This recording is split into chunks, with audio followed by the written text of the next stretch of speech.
recording here, and I want to welcome everybody to this webinar. We have a series of webinars, and for the parents out there, I just wanted to let you know, and for the staff, upcoming next week, we have a Q&A with Dr. Bergeron from the Office of Head Start, which will be great. We also have something that is specifically for directors around the new family medical leave laws and sick leave laws and how that might affect you. For parents and staff, we have a series that we're really excited about, which is Strengthening Families. Many of you know Victoria Hilt already, and she's every Monday afternoon, she's going to be doing an hour on strengthening families for parents. And then we have Paul Figueroa, who's done some parent training with us before, and he is going to be doing a session about self-care next week. So that's just a little update, and we'll have all that stuff on Facebook and on our website soon.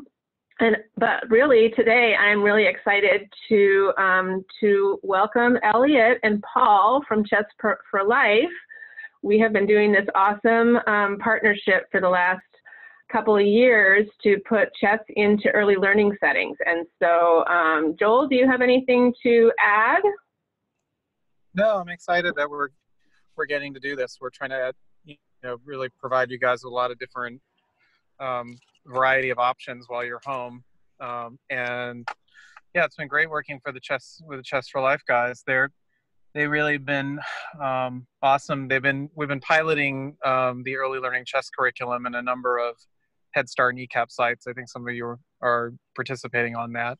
If you're interested, when this cloud clears, we may have some more room for you. But in the meantime, we're trying to offer some virtual services. So we're testing out, whether this is something that we do on a regular basis and offer Elliott up to you guys here, and then we were talking about in other states that might be interested, and just to kind of keep momentum going in this area, and also to give your little one something to do that may be a little bit different. You might not be thinking that your preschooler is gonna be playing chess today, but we're going to show you that it's possible. So anyway, I'm just glad. And all right, Katie, you're safe. I'm glad you're safe in your office. I think I about a hurricane while I was walking, so I've been trapped in various places. So I'm in my office away from office. All right, Elliott, take it away. Awesome. Thank you so much. Glad to be here, everyone. Thank you for having us on. Thanks for joining. And I just want to say a couple quick things before I even go into my intros.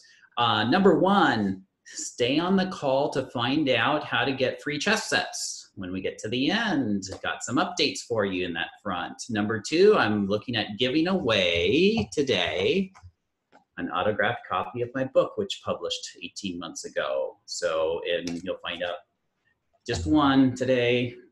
We got a prize at the end for those who would like to do that. We're gonna not make it super long. We wanna make this fun, have fun with you.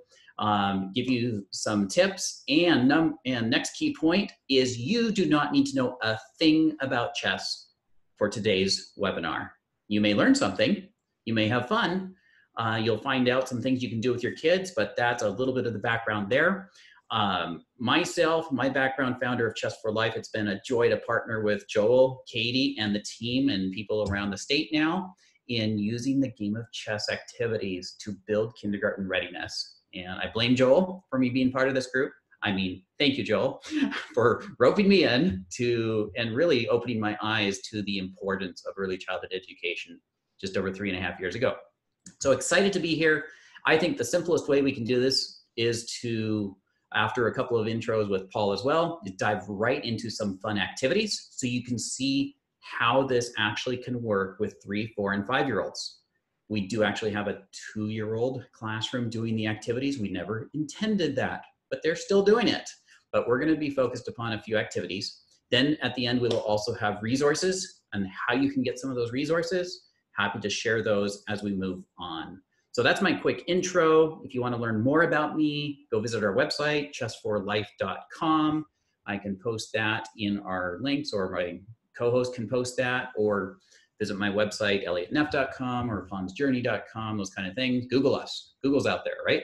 So that's a little bit about me. I'd like Paul, our director of training, to introduce himself a minute, and then I will move right into our next piece. Yes, hello. So I'm the one that looks like a chessboard. Let me see if I can grab my camera for a sec so you can get me. Oh, there we are. Hi, so yeah, I'm Paul Faraka, Director of Training at Chess for Life. I've been here for about almost 7 years now, and really excited to share some fun activities that you can do with your students. All the activities that I'll show you today are activities that are built into the early learning curriculum that we do in the Head Start and ECEAP classrooms. So you can get a sense of what the kids are doing currently that they've been doing for the last 3 years in these various classrooms. But these will also be activities that are fun just if you're at home. Obviously, we're all stuck at home, but if you have some kids and you want to find a new activity to do with them, these are the type of activities that you can do where they require no chess knowledge on your part or your student's part. And like Elliott said, we will have some resources that we can email to you afterwards in a PDF that you can download and use at home just to have fun with your students and build these really awesome skills that chess helps build that we'll talk about as we do the activities. Excellent. Thank you, Paul, for doing that. And yes, thanks for being on our team, Paul. It's been really fun having Paul come in and do this. He, by the way, teaches this curriculum in a classroom himself while also being the trainer here. Travels with me to help people around the country do this. And so we want to get right into the fun activities. And 1 second before I do that is knowing that some people on the call may work with individuals outside of the Head Start preschool as well. Just want you to know that at Chess for Life, we do serve all the way up through high school. We do have after school clubs and tools and additional tools for a little bit older age range, as we're working with Boeing on funding now the P3 integration. So we do have tools for kindergarten and beyond. Those are not necessarily the same exact activities you're going to see right now because we strive for age appropriateness. Okay, let's move forward with some really fun activities. And for the first one, Paul, can you take it away? Yeah, so hopefully you can all see my chessboard. Usually as I talk, it'll pin my screen up to your front. If you want to make this screen permanent, you can just hover over, and there should be an option to pin the video, so it just stays large while I'm talking, but it should be working if you just keep it as it is. So first off, I want to start with just something that we do in all our classrooms with the little ones is what do you see? So we like to build inquiry and get kids inquisitive about the chessboard. So I'll go ahead and open it up. You can either chat it in the box or you can unmute your mic for a sec and just tell me what you see on this chessboard right now. Squares. So yeah, so if I stop talking, it might unpin my screen. So there should be a way where you can pin this video so that it doesn't leave even if I stop talking while somebody else talks. I see lowercase letters A through G, uppercase letters A through G, Great. numbers 1 through H. Yep, all right, so we have letters, and it actually goes through H. It might just be cutting off part of my screen. And we have numbers on there. What else? I see colors. We see colors. Yeah. Awesome. What colors do we see? Green and white. Yeah, I see Faith said green and white. Yep, green and white. What else is Teresa on? says pattern. Excellent. Like the AB pattern. Excellent. Yes, excellent. Shapes. Squares. Yep. Sarah says squares. Excellent. So this is all the kind of things that chess helps pull together, right? We're recognizing letters and numbers. We see shapes. We see colors. We see patterns.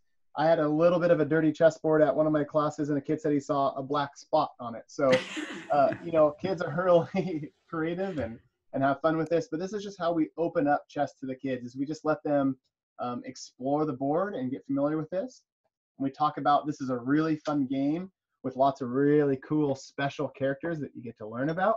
And each of these characters all have a special, unique ability and a different way that they move on the chessboard. But today I'm going to start with just some of the smallest pieces. Does anybody know the names of these pieces? Are you familiar with the name of this piece? Go ahead and if you can, on your participant list, there's a green button for yes, there's a red button for no, there's a hand you can click if you have a question. Feel free to use those controls. Look to the right of your screen. you click the yes if you know what the name of this piece is. That's a great way to try this out. And these are great controls to use during. And if you have a question you would love to interrupt and share, just click the hand button. So I see Diana knows. She clicked the yes. Thank you. I see several others. Know the name of it, and it's in the chat button as well. Yes, you got it right. These are pawns. So if you have a chessboard that you have set up at home, you can feel free to follow along. And how I use it with the students is we say, go ahead and find the smallest piece in the bunch. There's a lot of them. So there's the light color and the dark color. Go ahead and find the smallest ones. And if you do have a chessboard at home, you may not have the numbers and letters around the edge like I do on my board. This is a really nice board to get if you just have, a lot of people just have kind of recreational, maybe just a wood chessboard that's been in your family, and oftentimes it won't have the notation is what it's called, or the letters and numbers around the edge. A simple way to solve that if you don't want to buy a new chess set is to simply get a piece of masking tape, stretch it out across the board on the edges, and write in the letters and numbers. And so that's a really easy way to turn your chessboard into one that looks like this with the letters and numbers.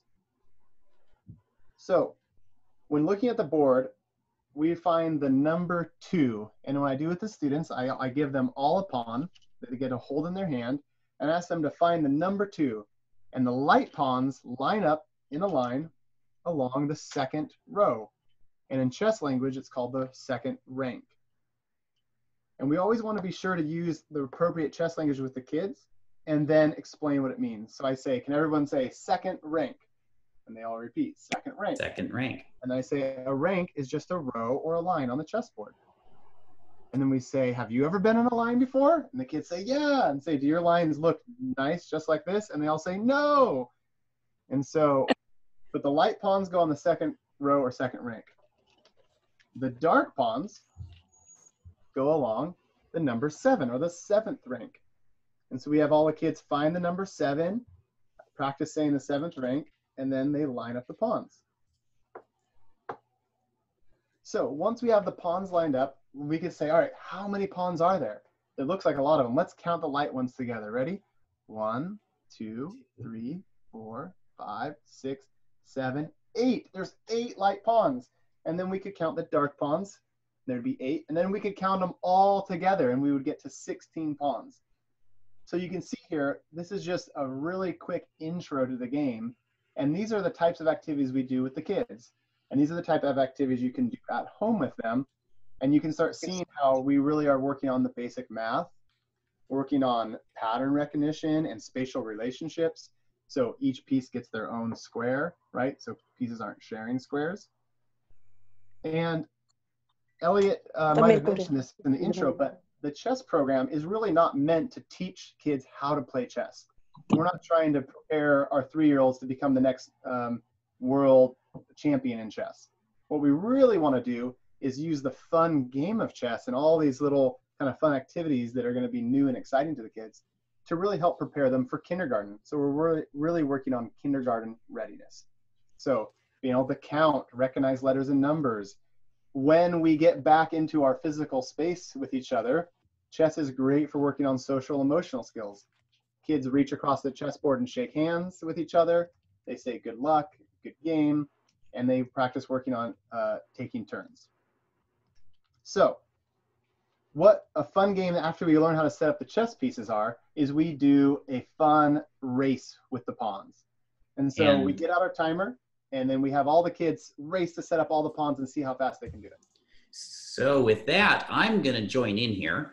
And notice I've got this powerful timer. Oh, it's called a phone, but it's got a timer on it. And we'd love to turn every activity into a game, because what do kids love? They don't like listening to lectures. Paul took more time explaining to you how we do this than we take having the kids do it. Right. Because what we do is we start with, can you find the smallest piece? Okay, line them up like this. And we're already doing an activity. We don't take a long time going over lots of terms and getting that all figured out. No, everything is movement, engaging, hands-on. And so here, the fun game we do, as soon as they know how to put them in line, is let's do a race. And the race is how we work with our partner together to set up all those pawns correctly on the board. So it's not me against you. We always build better together. We want kids to develop that partnership, that working together, those social emotional components of helping, of all those different pieces to it. So right now, let's see how fast, Paul, you have to pretend you're a 3-year-old, Paul. Okay? Okay. Let's try this now. Let's see if you can get it correct. Let's see. On your marks, you have to start with your hands below the table though. Okay. Okay. Good job. There you go. Well done. High five, virtual. On your marks, get set, go.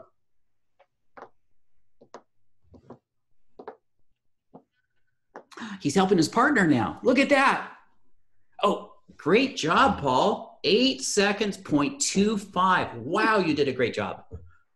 Nicely done. Now, you finished that. That was the game already. Kids can try it again. They can help each other. And in our classrooms, if you have several kids doing it, you don't have one team race against the other so much as you keep the timer going until everybody's done. And that's the one time for your classroom. And they're like, but I got first. Well, we're not done until every pawn's set up correctly. So let's see if we can beat that time. Can you help each other beat that time? And they start helping each other to beat the time, not each other, because we want to build working together, not I win, you lose, which is why on the side of the board, you'll see it says win, draw, when no one wins in chess, or learn. You see, it's about learning and growth and the outcomes of the game of chess as opposed to just being a good chess player. So that was activity number 1. Before we move to activity number 2, I want to ask a few questions. A couple of things here, Alicia, nice comment. First, knock all the pieces over. Start tossing them, maybe. Yeah, quick note, if I'm doing something on the chessboard and Elliott starts talking, I think it jumps away from the chessboard to your screen, Elliott, just a heads up. Oh, got it. So I'm still seeing your board, Paul, but I'm talking. So maybe people can't see the chessboard while I'm talking. Apologies for that. So anyway, Paul did finish in 8 seconds and a quarter. And right now, so Paul set up the pawns. He did this activity. Yes, if you have too many pieces, what's going to happen? It's too much for kids. So we only put out the pieces we would use. We wouldn't have all those other pieces out there for this activity. Just the 8 pawns for this one, right? And we'll take turns working together. And a fun thing we like to do is give them 1 pawn each at a time, and they line up together, just a couple at a time. So who's ready for activity number 2? Click your green button if you're ready for a second activity. Or, you know what? Joel's suggesting let's have him do it again so we can see it, and this time I can be muted. Sure. You know what, Paul? You got to try to beat your time. Okay. You ready? Mess them up in the middle, and I will mute myself, and you are... Okay, hold on. Let me get my pieces in the middle. You just tell me when you're starting, and I'll hit the button. All right, if I keep talking while I do it, I think my screen should stay. It looks like Teresa found a way to pin my screen up so it stays up even if somebody else talks. So, yeah, Teresa, if you could chat, double click on the small video strip at the side of my screen. Yeah, there should be an option to just hit pin. I know I can pin my own screen. I'm just trying to figure out how to pin somebody else's. Oh, I know. Elliott, can you unmute yourself for a second? Yes. All right, so I'm gonna have Elliott talk in a second so his screen pops up, but you should be able to see my little thumbnail window, and there should be a little ellipses, these 3 little dots in white and blue. And if you click that, there should be an option to pin video. So find my screen. There should be 3 ellipses to pin video.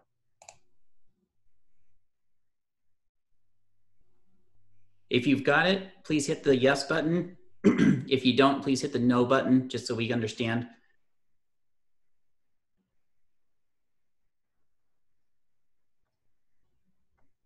The greens are coming in. If you need help, again, go to the video of Paul, hover over it. There should be 3 little dots next to the mute or 3 little dots button. Click that 3 little dots and then pin video. If you scroll down.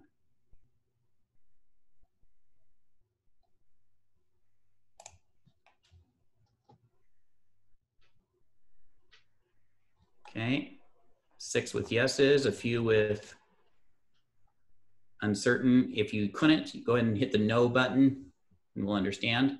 And let's do this race one more time. I will mute myself, so at least that will help also. And Paul, you just give me a go when you're ready. But you know what? Those pawns need to be mixed up. Let's make it a little more challenging, Paul. Oh, great. All right. Okay, the pawns are all mixed in now. Okay, I'm ready. Just give me a thumbs up when you start the timer, Elliott.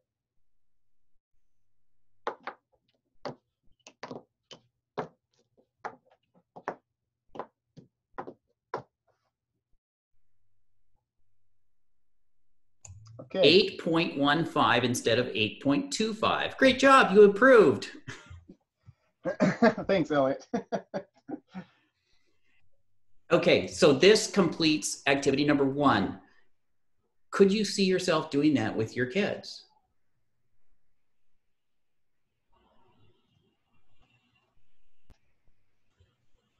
Feel free to use the yes button. Feel free to chat.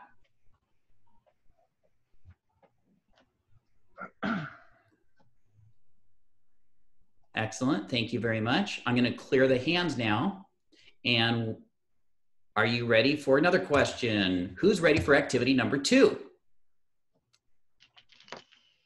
I've got a hand from Angela. Angela, I've unmuted you. Oh no, trying to. If you hit unmute, it will send a message to the person asking to unmute. Okay, Angela, you're on now. Your question. No, I didn't have a question. I was saying I was ready. I just found the button. Sounds Sorry. good. Use the green button for yes, the hand button if you would like to ask a question, please. Sorry for not being clear on that. And let's see. Excellent. Okay, I'm going to clear hands. Let's move on to activity number 2. And for this one, Paul, can you find the tallest piece? And go ahead and place it. Taller. This one looks taller. Go ahead and place it on any square you like. Look at that, you picked, what color of square was that? A dark square, green square. Okay, now everyone, remember the letters and numbers? You could use that to name the square by seeing the lines, the coordinates, just like bingo. And it's one of the ways we help build letters and numbers and spatial recognition. In this game, we are going to learn about this tallest piece. And I'm going to hand it back off to Paul, Director of Training. I'm going to mute myself so to make sure the screen stays where it should. Paul, can you move forward with this simple activity? Yes, would happy to. So for this activity, this is getting into one of the pieces in chess. So there's 6 different types of pieces.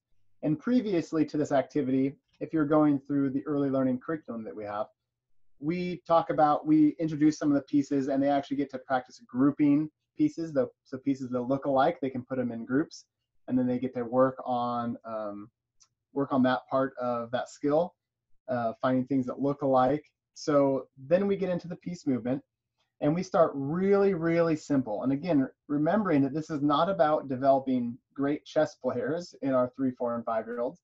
This is again about using the game of chess to build kindergarten readiness. So with everything we do, we build in teamwork, we build in counting, we build in pattern recognition, and so really working on those executive functioning skills. So in this activity, we talk about the king. The king is the most important piece in the game. He's the team captain. The whole game of chess is about the king. And the king has a special way of moving. He moves 1 square in any direction. And so if I had a bunch of kids with me, I'd let them practice coming up and moving the king. And so the king can go that way 1 square. He can go sideways. He can go diagonally 1 square. And we have the kids work on the word diagonal. So it's usually a new vocab word for a lot of them. And what's really cool is as you work on these words and use these chess words with the kids, you'll notice they start using them in their games with each other. They start saying, oh, my king can go diagonally, or it can go diagonal from here. And it's really exciting to see and hear them do that. So the king moves 1 square in any direction. So now I'm going to ask, let's go visit some parts of the chessboard with our king and see how many moves it takes to get there. So let's see, who has an idea of where you want to move? Do you want to move to the corner of a chessboard or an edge of the chessboard? First person to chat it in, we'll go there. Corner, okay, Sarah said corner. So let's move to the corner together and see how many moves it takes the king to get there. Ready? Let's go. 1, 2, 3, 4. 4 moves to get the king to the corner of the chessboard from the middle. Let's go all the way to another corner and see how long it takes to get there now. 1, 2, 3, 4, 5, 6, 7 moves to get to the other corner of the chessboard. That's great. So now if you're going to do this activity with your students, so in all of the activities, we like to do a quick intro, a quick interactive intro with the kids so they can learn a little bit about it. And then we want the kids to work together to do this activity. And so notice in chess, which is really exciting with these activities, is there's never just one right answer, right? They can do different ways to get to a corner. So obviously we could have I took the straight direct route diagonally.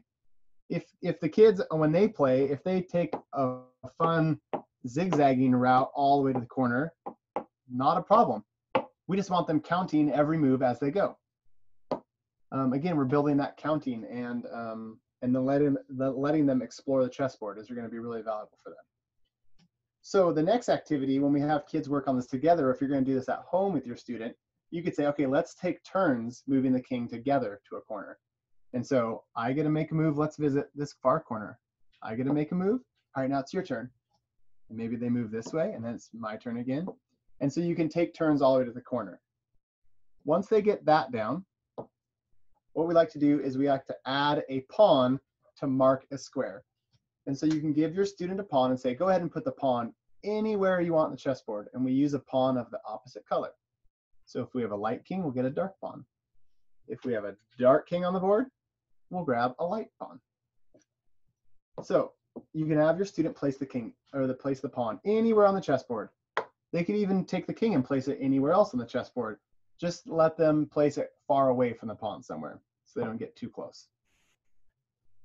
Now the goal of this game is to use our king to work towards that pawn. So again, you can take turns with your student, or if you have multiple kids at home, they can play together and say, all right, I want you to take turns to see if you can go get that pawn. And so they may zigzag their way, have them count as they go. Whoever lands on the pawn gets to pick it up and move it to a new square and try again. Once they got that, go ahead and have them add a few more pawns. And again, you can keep building the challenge as they go and move around and capture all the pawns on the chessboard.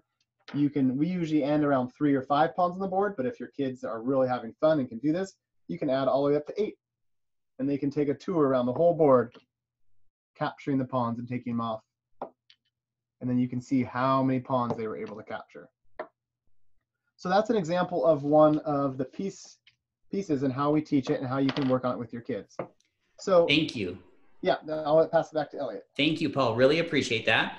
Hopefully that you were able to follow that on Paul's screen. Can you give us a quick yes if you were able to follow that, okay? Once again, the green little yes button. Awesome.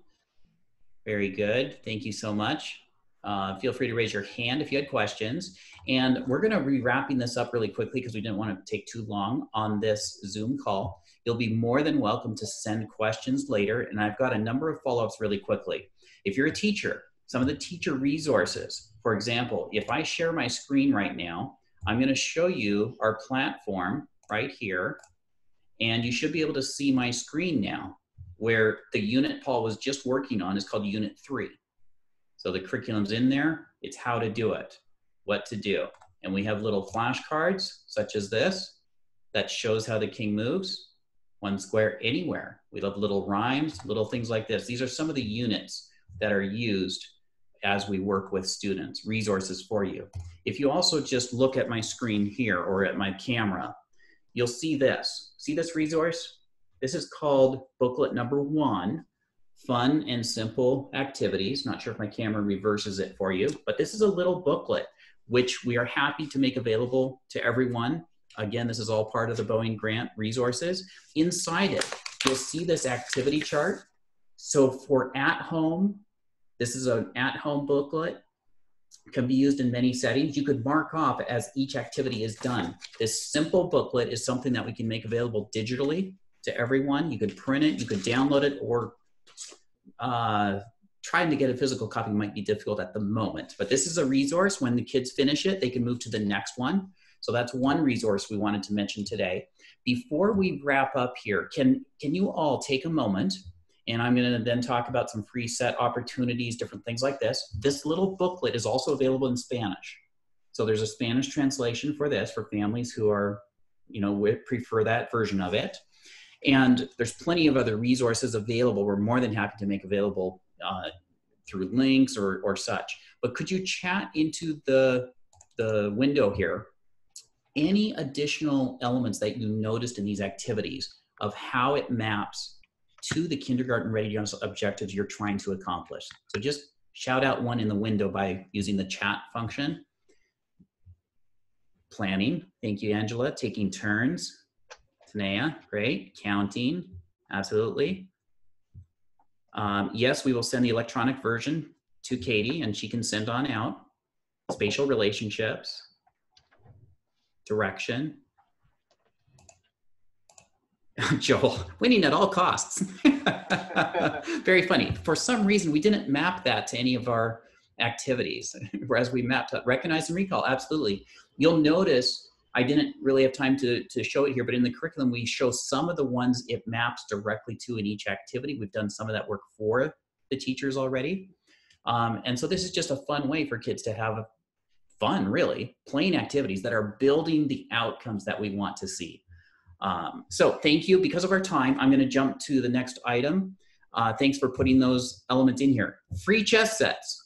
Okay, anybody up for free chess sets opportunity? Absolutely, right?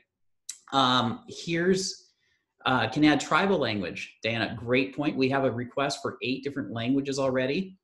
So here's what's happened on free chess sets. It's not that I've just got a bunch I can just hand out to you right now. And there are centers, of course, that already have equipment with the Boeing grant. Here's what has happened. If you go to, and I'm going to put in the link right now, you may find this link on chesshouse.com. This is a site that provides the supplies for our equipment for these centers.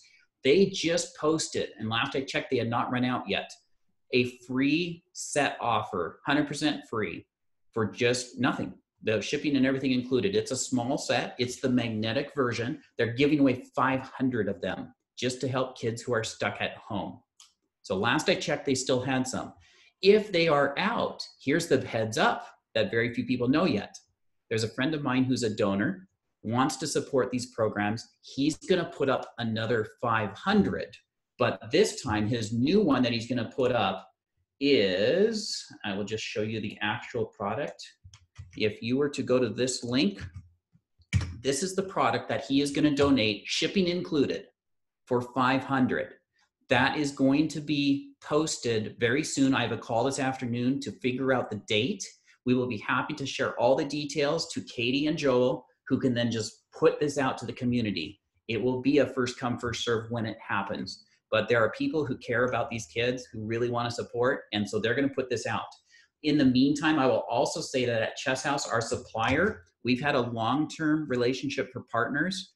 Here is a couple more links and a code. If you write down that code, if you know people who are trying to acquire product ahead of time, that is our private code that will give you 20% off everything in the site. Just something he's done for our partners. So you can use that there if you wish.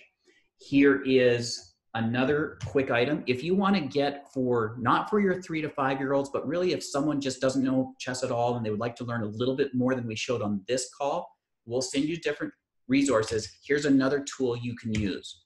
This is the Chess for Life Rules of Chess Guide. You can download it. It has links to some videos so that you can literally watch me, unless you get tired of me, explaining some rules of how pieces move. These are just additional resources. And then I mentioned I'm going to give away an autographed copy of my book. If you would like to be in the drawing for this book, I have up on my other screen ready to click a random number generator. So here's how we do. Between the number of 1 and 100, I need everybody to type into chat the number you are choosing. And after everybody's number is in, I will then use the random number generator to decide for me. I see a lot of numbers here. Ooh, Diana, can you pick something other than 77? Because somebody else had already done 77, Diana, so we don't Joel got want to 77 tie. first. And Joel, you're disqualified. You're at 107, overachieve. So everybody in who wants to be in. And I'm going to have one last quick thing. Joel shouted this out to everyone. Please be aware. Hands up, please, if you, not a hand, use the yes button if you like the idea of us offering this 30-minute lesson once a week, so you have new activities each time that you could do. We're not going to take the time if people don't really want it. This was a one-time thing at first. So use the yes green button if you would like to see that happen. We will record it, make it available. Feel free to say no. It won't hurt my feelings. I just want brutal honesty, you know. And there was one hand change to a green. Okay, sounds good. I think there's enough greens here for us to do it at least one more time and see if you want to come back. So random generator. I will share my screen so you can see. Here we are. Random number generated between 1 and 100. Drum roll. Loading 29. Who is the winner? Serena? Who is the winner? There's a 27. Serena's at 27. 27 is 27. Got it? Serena, you are the winner. Congratulations. Just chat your mailing address and we will get it. I will be happy to autograph it for you. If you want to autograph to yourself, just put that in chat or chat privately. Thank you so much for joining us today. We went over time. My apologies. Is there any closing comments from Joel or Katie, the hosts here, or Paul? Anyone? I just want to thank everybody for coming, and we'll start planning the next one. Yeah, thank you guys for being here and for loving chess like we do. Yeah, same. And I would just say thank you, teachers, parents, everyone. And we had one kid on the call too. Thank you so much for what you're doing to survive this time. We can get through it better together. Appreciate you joining. Stay tuned. Reach out anytime. We're all a community helping each other. So thank you so much. Look forward to setting the time for next week. Everyone. Cool. See you guys. Bye. Bye. Bye.